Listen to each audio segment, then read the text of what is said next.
They say temptation is loud and reckless. But they're wrong. Sometimes it walks in gently, no red flags, no warning signs. Just a familiar knock at a door you thought was locked. It doesn't come with fireworks or forbidden glances across crowded rooms. It comes with comfort, with someone who knows how you take your coffee, with someone who remembers your birthday when your own husband forgets. It comes softly, and that's what scares me the most. Because I didn't see it coming. I didn't plan it. I didn't fantasize about it. But it still happened. And now? Now I can't unsee the way he looked at me that night. I can't unfeel it. I wish I could tell you the story is clean, that it's black and white. But it's not. It's messy. It's complicated. It's human.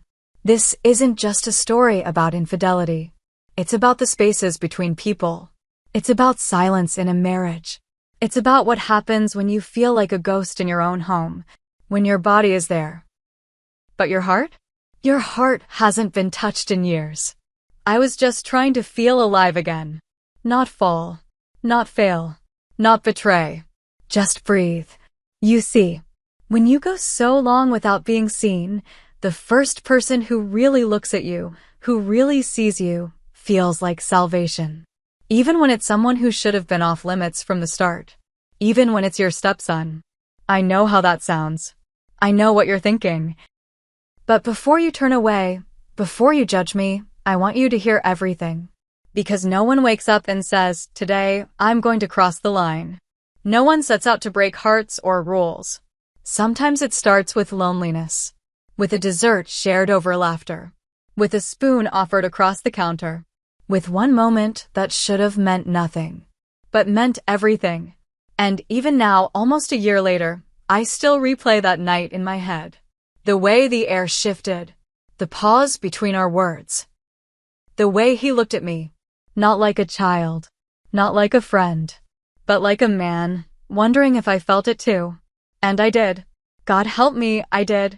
So, if you've ever found yourself walking a line you swore you'd never touch, if you've ever craved to be seen more than you feared being judged, if you've ever stood in the quiet between right and wrong, then maybe you'll understand me. And if you don't, that's okay too. This is my story. Raw, real, unfiltered. And I'm ready to tell it all. So stay with me, because what happened next changed everything. Subscribe to Heartfelt Tales Unfold, where secrets don't hide, they whisper. And some truths? They're too haunting to stay buried. I'm 42. And for the past 7 years, I've been married to a man who barely looks at me anymore. We don't fight. We don't laugh. We just coexist. He comes home late. Always busy. Always tired. The first thing he reaches for is his phone, not my hand. I've stopped waiting up.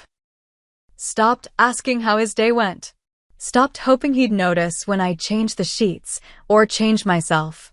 He didn't even notice when I cut my hair 10 inches. Didn't flinch. Didn't blink. I could be anyone. I could be no one. And some nights, I think that's exactly what I've become. Our house is beautiful. Big. Modern. Clean. Everything in its place, except us. We've filled every room with furniture, but there's no warmth. No mess. No life. Just cold marble counters and carefully framed photos of a love that once had color. Now faded to gray.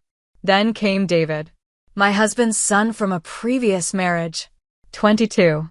He moved in for a few months, said he needed to save money, focus on school. I didn't mind. He was polite. Quiet. Helpful. He kept to himself mostly. But he noticed things. Little things. He asked about my day. He complimented my cooking. He told me the scent I wore reminded him of vanilla and Sunday mornings. My husband hadn't said a word about my perfume in years. Hadn't looked up from his screen long enough to even register it. But David looked. And it wasn't in a way that crossed lines, not at first. It was just human. It felt like sunlight in a room that had gone dark. I caught myself wearing that scent more often. Reaching for lip balm before I passed his door. laughing a little louder when he was around. I knew it was wrong to notice him that way. But what no one tells you is, you don't fall all at once. You drift. One look, one conversation, one small, almost invisible connection at a time. And it's not even desire at first. It's presence. It's someone asking, "Are you okay?" and actually waiting for the answer. That's what got me. Not the way he looked. Not his age. Not some wild fantasy. It was that he saw me. He listened. He noticed the way I sighed when I sat down. Asked if my back hurt. My husband never asked about my back. David did. And I wish I could say I kept my distance. That I reminded myself he was my stepson. That I never entertained a thought. But the truth? The truth is, when someone hands you water after years of thirst, you don't ask where it came from. You just drink. And that's where it started. Not with a kiss. Not with a touch. Just with someone seeing me. And me, forgetting, for a moment, who I was supposed to be.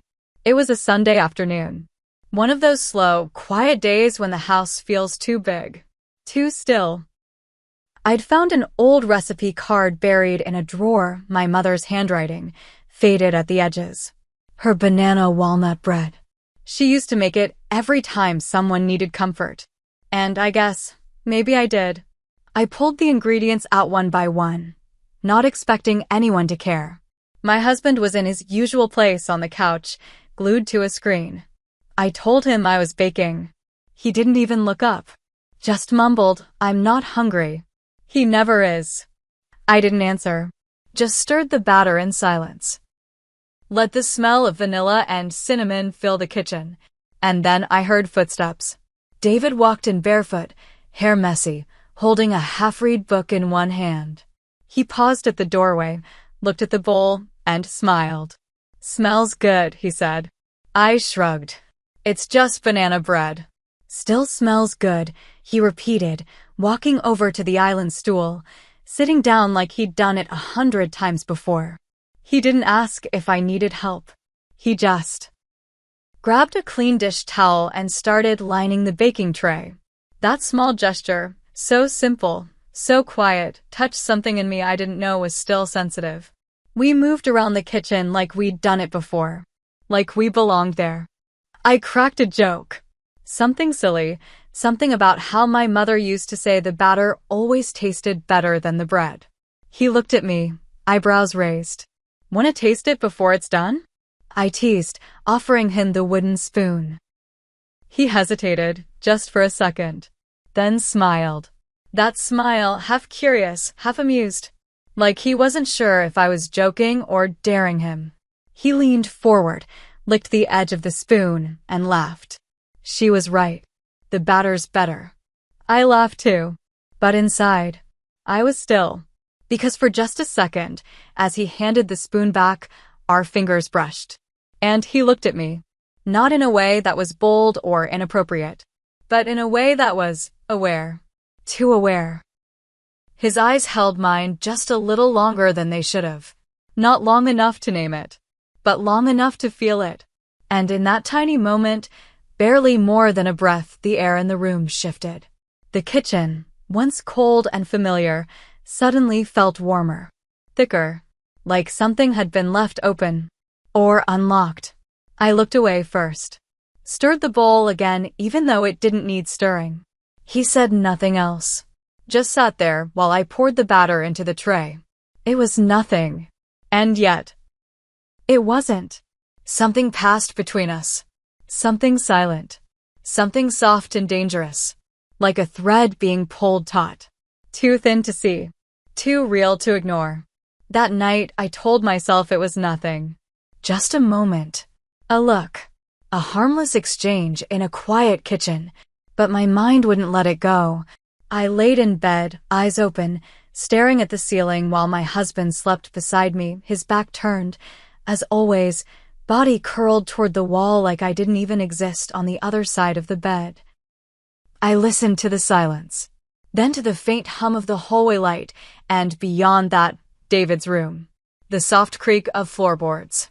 The occasional turn of a page. He was awake too. I wondered if the moment lingered for him the way it did for me. I wondered if he was trying to shake it off just like I was. I closed my eyes and told myself to stop, to forget it. But my heart had already recorded it. That look, that brief warmth, the spoon, the brush of skin. I shifted under the covers. But nothing about that bed felt like comfort anymore. The next morning, I stood longer in front of the mirror. I didn't mean to, but I did. I brushed my hair slowly, applied lip balm twice, changed my blouse twice. Nothing too much, nothing obvious, just different. Something that said, I still care. But I told myself I was being silly. It's harmless. I just want to feel like myself again. And maybe that was true. Maybe that's all I was reaching for. But the truth, the deeper truth? I felt something, for the first time in years. Something sharp. Something alive. Not lust. Not fantasy. But presence. Like for a split second, I was back. Back in my own skin. Back in a body I hadn't recognized in a long time. Back in a version of me I thought was gone. And it wasn't really about David. It wasn't about him. It was about the version of myself I saw reflected in his eyes. She looked alive. She looked warm. She looked wanted. That scared me. Because once you see her, once you realize she's still in there, still breathing under all the dust and silence, you can't go back to pretending she doesn't matter. You can't go back to cold dinners and empty conversations. To the sound of cutlery clinking against dishes while your husband stares at a screen. To being background noise in your own life. I kept telling myself I was overreacting. That I was just lonely. That I was reading into things because I needed to feel something, anything. But the thing is, once your heart stirs, even a little, it doesn't go back to sleep.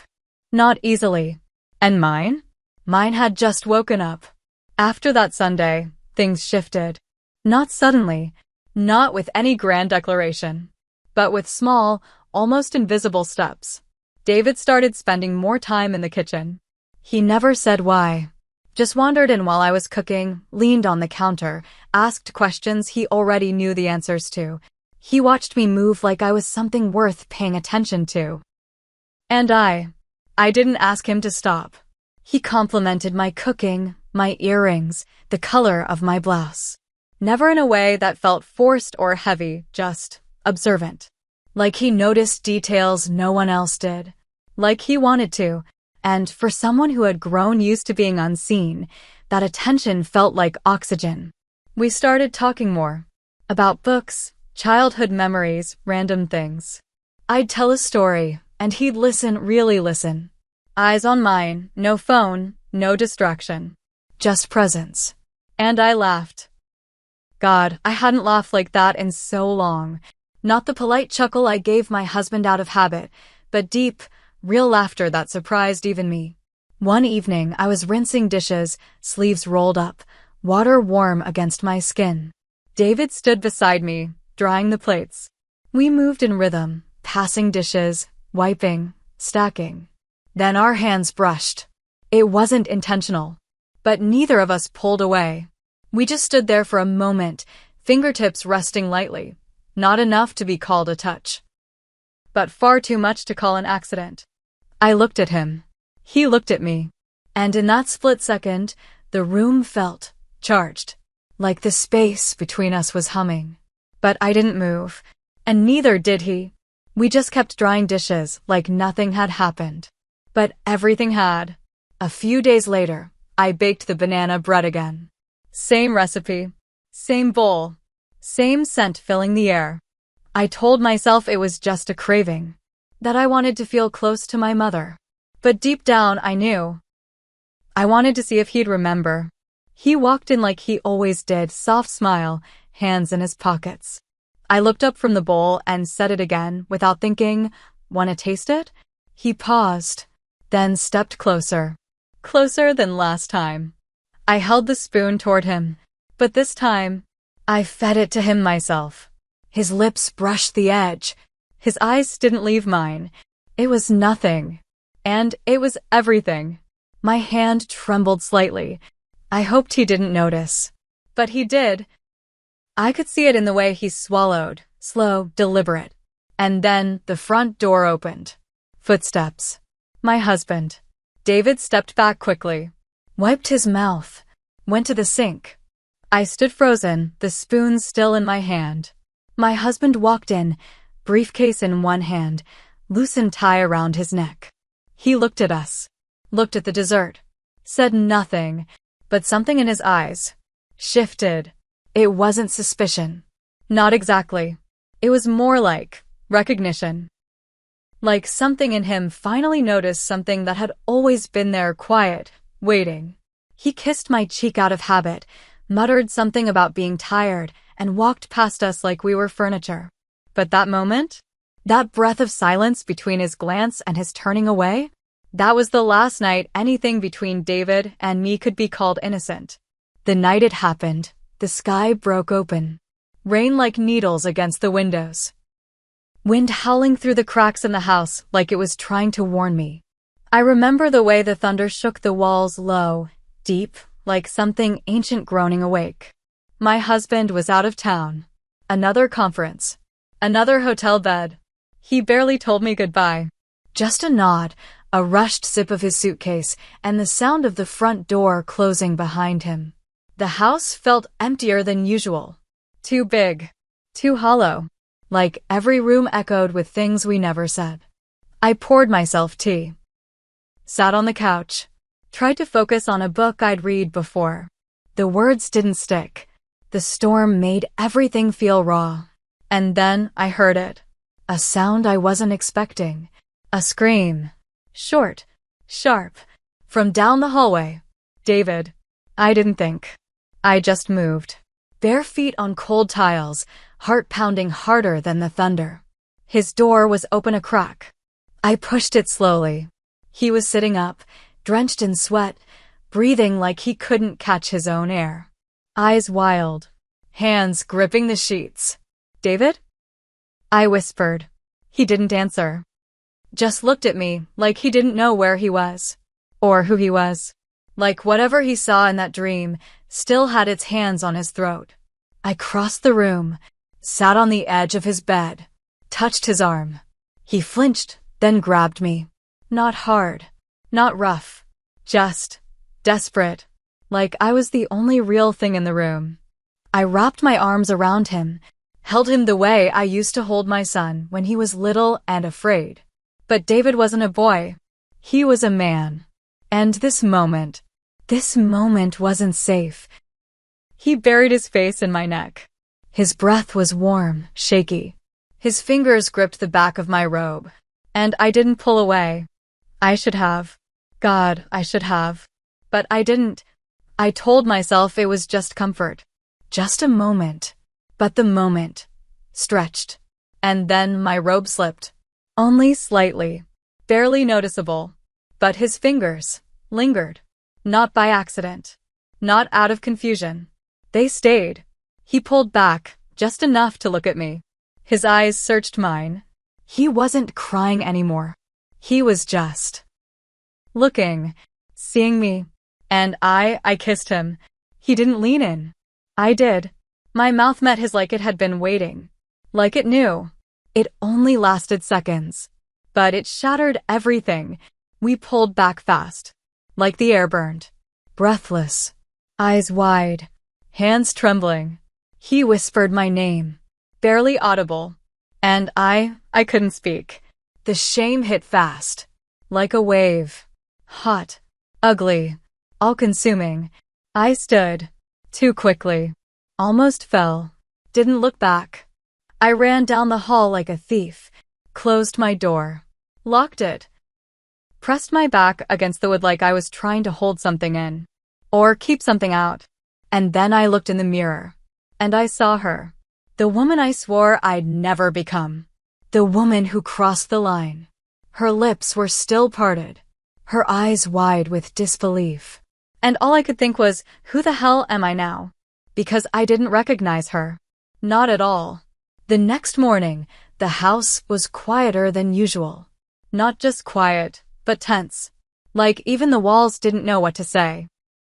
I made coffee with shaking hands, stared too long at the steam rising from the pot, hoping it would clear something in me. It didn't. David didn't come to the kitchen, didn't pass through the hallway, didn't speak. When I finally saw him, just for a second, he was by the stairs, backpack slung over one shoulder, keys in his hand. Our eyes almost met. Almost. But he looked past me, said, "I'm heading out," like it was any other day, and then he was gone. I stood there in the middle of the kitchen, holding a mug I didn't remember pouring, and everything just slowed. The guilt sat heavy on my chest. Not because of what we did, but because of what we both now carried. Silently. Alone. My husband came home that evening, suitcase by the door, the smell of stale airplane air clinging to his jacket. He hugged me like he always did, one arm, brief, distracted. Asked if dinner was ready before even removing his shoes. I nodded, said almost. But my mind was elsewhere, still in that room, still tasting the moment I never should have let happen. I burned the rice, forgot the salt, spilled the wine. He didn't notice. Or maybe he did. But he didn't say a word. Just sat in his chair, scrolled through his phone, ate what he could, left the rest. And somehow, that silence hurt more than any fight ever could. David stayed in the house for another 2 weeks.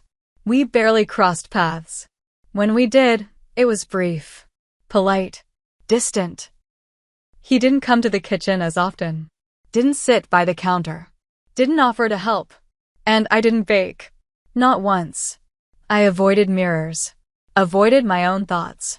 But guilt has a way of finding you in the clink of a fork, in the creak of a door, in the middle of the night when you're staring at the ceiling. And he's just down the hallway. Then one morning, he told us he was moving out. Said he needed space. Said the commute to campus was getting too hard. Said he wanted to focus more on school. My husband just shrugged. Didn't even look up from his laptop. Boys need to grow up, he said, like it was nothing. Like David hadn't been living under our roof, eating at our table, sharing the air that now felt too tight to breathe. But I knew the truth. Something had broken. And it wasn't just between me and David. It was the final thread of illusion, the lie I'd been clinging to for years. I didn't lose my marriage that night. I lost the illusion that I was still in it. That it could be revived. That he saw me, needed me, loved me. The truth was, that version of us had died long before the kiss. The only difference now? I could finally see the ashes. I started journaling 2 nights after David left. I didn't plan to. I just needed somewhere to put the weight. Someplace private. Someplace that wouldn't look back at me with judgment. At first, I wrote about the weather. About what I cooked. About errands. But the pages didn't care for small talk. And neither did I. Eventually, the pen started writing what I'd been afraid to say aloud. Was it emotional starvation or emotional weakness? Had I spent so long being untouched that I mistook kindness for desire? Did I fall for David because he saw me? Or because I stopped seeing myself? And the harder question, would I have done the same if it had been someone else? If it weren't David? If it were a stranger, a coworker, an old flame? Would I have still felt that pull? Or was it something about him specifically? The timing, the nearness, the quiet way he made space for me in a world that had stopped making any. Sometimes, I think I was pushed. Not by David, but by the silence. By the nights spent lying next to a man who hadn't touched me in months. By the years of dinners eaten in silence. Of birthdays forgotten. Of tears wiped alone in a bathroom while the world kept turning. But other times, I know better. I know no one forced me. No one dragged me into that moment. I walked there, on my own 2 feet, eyes wide open. And still, I'm not sure where the line was. If it was crossed. Or if, by the time we stood in that room, the line had already vanished. Maybe it faded a long time ago when I stopped feeling seen. When my marriage became a calendar of silence. When I began measuring my worth by how invisible I could become without anyone noticing. I haven't told a soul. Not a friend. Not a therapist. Not even the page, not really. I still write in riddles. Still keep the truth behind metaphors. Because saying it plainly feels too final. Too bare. But every time I bake that banana bread, every time the scent of cinnamon and warm sugar fills the house, I see his eyes again. The way he looked at me that night. Not with lust. Not with confusion. But with something deeper. Something like ache. Something that mirrored my own. And that's the part one can't forget. Not the kiss. Not the robe. Not even the shame. But that look. That 1 second when someone saw me so clearly, it made me question everything I thought I was. And everything I was trying so hard to pretend I wasn't. Have you ever stood in a moment that blurred every line you thought you believed in? Have you ever reached for something not because it was forbidden, but because it was the only thing that made you feel real again?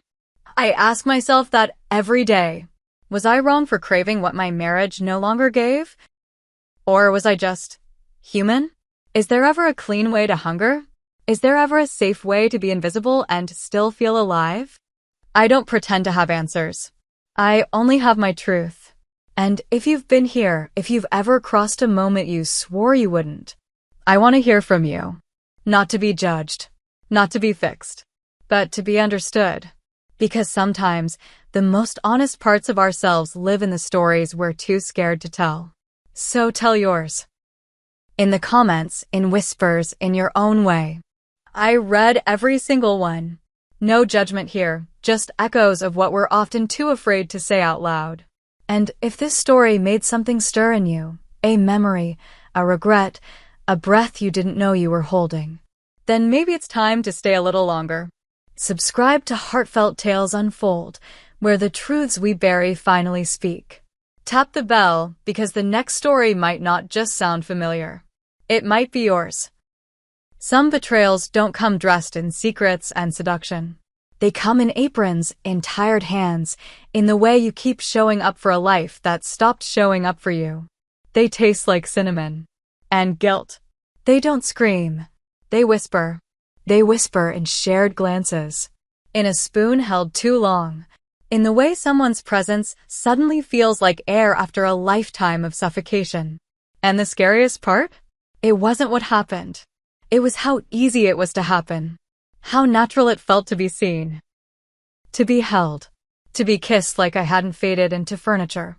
So, if I leave you with anything, let it be this. Be careful what parts of yourself you starve. Because hunger doesn't knock. It seeps. It waits. And it will find its way through the cracks you try to hide.